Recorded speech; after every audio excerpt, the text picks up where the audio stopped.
Hello dear students, let us take an example and इसमें हम एक एक्सप्रेशन निकालेंगे for time period of a simple pendulum dimensionally.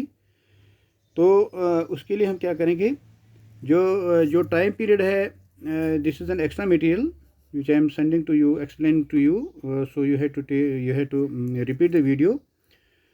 The time period t of a simple pendulum may be depend on the mass of bob m, length of the pendulum l, and acceleration due to gravity g.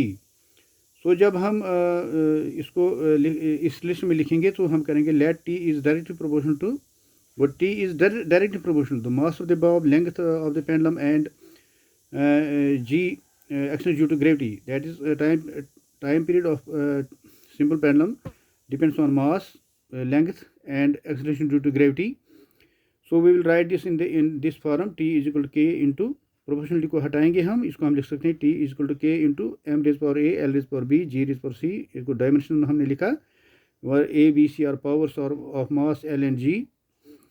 So we will write dimensions of T, dimensions of mass, and similarly we will write dimensions of length L, dimensions of acceleration due to gravity G is L t raised power minus 2.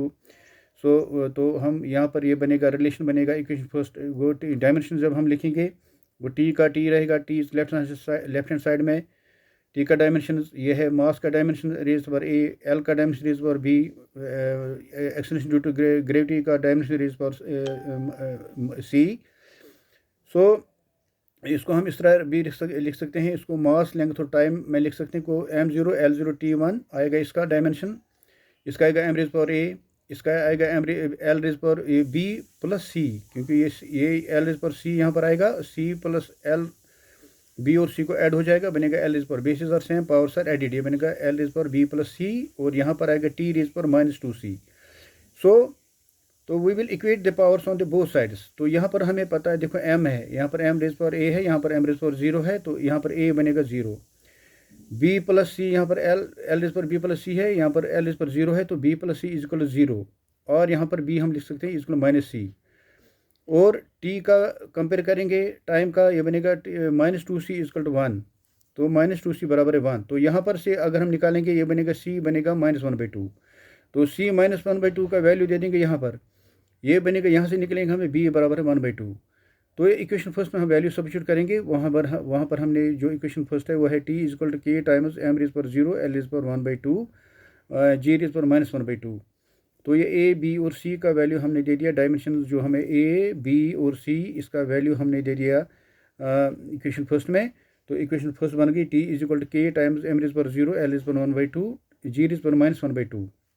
So l और g को हम root में रखेंगे, m तो 0 है, m raise पर anything raise पर 0 is 1, so ये बनेगा t is K times under root of l by g, क्योंकि l का भी 1/2 रेज पावर है, g का भी raise power minus 1/2, so g नीचे आएगा, वो अंडर रूट बनेगा t इज तो ये फर्दर रिलेशन बनेगी कि t is K times under root of l by ji.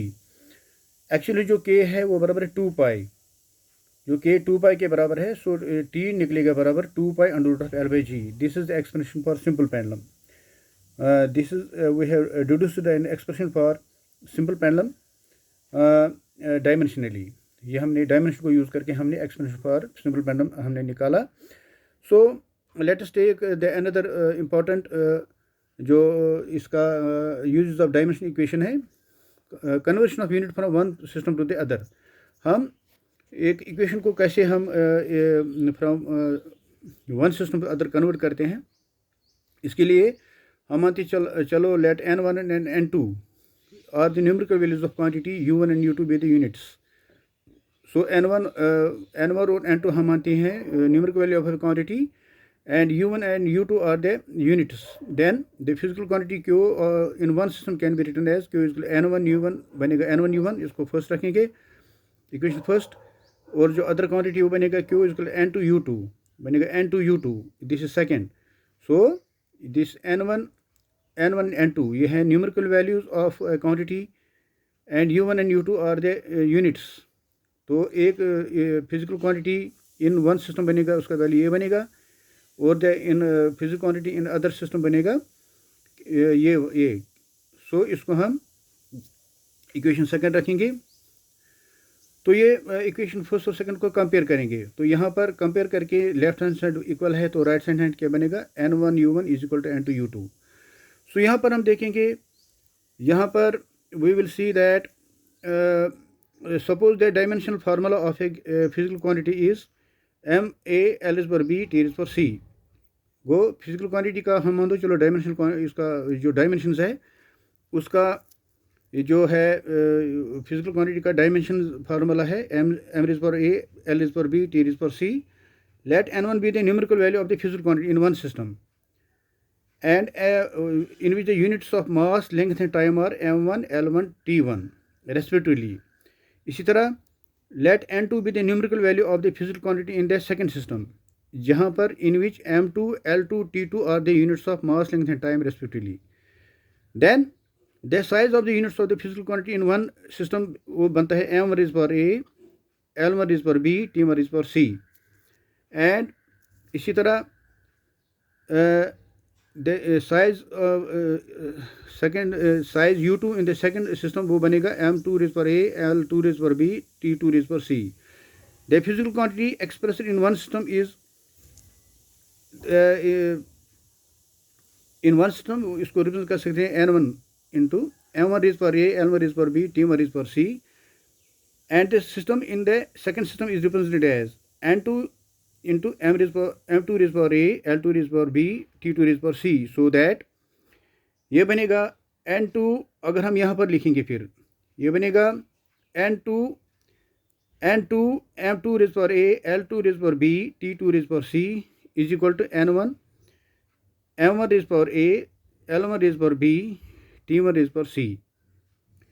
so बच्चों ये आपको समझ आया होगा कि ये जो ये यहाँ पर ये फिजिकल क्वांटिटीज रिप्रेजेंट करती है m1 raised for a, l1 raised for b, t1 raised for c। it is the size u1 of the units of the physical quantity in one system, and m2 raised for a, l2 raised for b, t2 raised for c is the size of the size u2 of the units of the in the second system।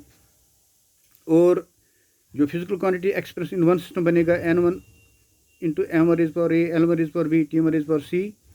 and in second system the physical quantity is expressed as n2 into m2 raised for a, l2 raised for b, t2 raised for c। so that ये बनेगा n2 raised for n2 into m2 raised for a, l2 raised for b, t2 raised for c is equal to n1 into m1 raised for a, l1 raised for b, t1 raised for c। this is equation third we will put।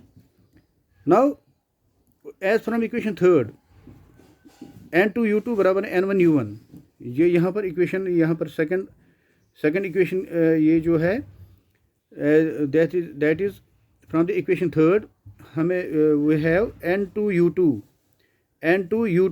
Is equal to n1 u1।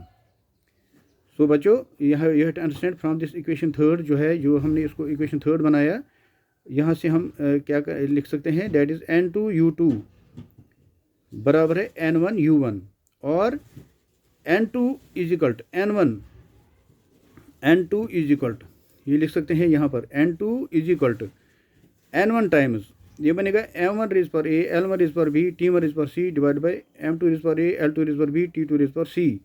इसको हम अलग अलग लिख सकते हैं, मास का अलग लिख सकते हैं पावर में, लेंथ का अलग लिख सकते हैं पावर में, और टाइम का अलग लिख सकते हैं पावर में। तो ये बनेगा n2 is equal to n1 times ये बनेगा m1 बटा m2 रेज पावर a, ये बनेगा l1 divide by l2 raise power b, ये बनेगा t1 बटा t2 रेज पावर c। सो बच्चों इस एक्सप्रेशन को हम इस तरह लिख सकते हैं, दैट इज़ ये n2 बराबर है n2 इज इक्वल टू ये जो ये टर्म जो है ये इसको डिवाइड होगा, ये बनेगा n1 इंटू m1 मास को हम अलग अलग रखेंगे, m1 m2 बटा a पावर दोनों का सेम है, इसी तरह l1 बटा l2 raise power b power same है, t1 बटा t2 raise power c power same है इनका। सो दिस इज़ ये है कि कैसे हम इस क्वांटिटी को यूज़ करके, इस रिलेशन को यूज़ करके हम निकाल सकते हैं, हम कन्वर्ट कर सकते हैं, conversion of unit from one system to the other system. इस पर बेसिस हमने बहुत सारे क्वेश्चंस आगे करने हैं. सो यू मस्ट अंडरस्टैंड, इस रिलेशन को आपको याद रखना है. This relation is used to conversion of units from one system to the other system. So we will continue our videos जहाँ पर हम क्वेश्चंस इस पर ये रिलेशन है, कैसे हम यूनिट्स को कन्वर्ट करते हैं from one system to another, उसके लिए हम ये रिलेशन यूज़ करना है. सो इसको आप हमेशा याद रखोगे जब भी हमें कोई क्वेश्चन को कन्वर्ट करता है, यूनिट को कन्वर्ट करना है from one system to another system, जहाँ पर हमने ये रिलेशन यूज़ करनी है. Thank you very much. We will continue the videos.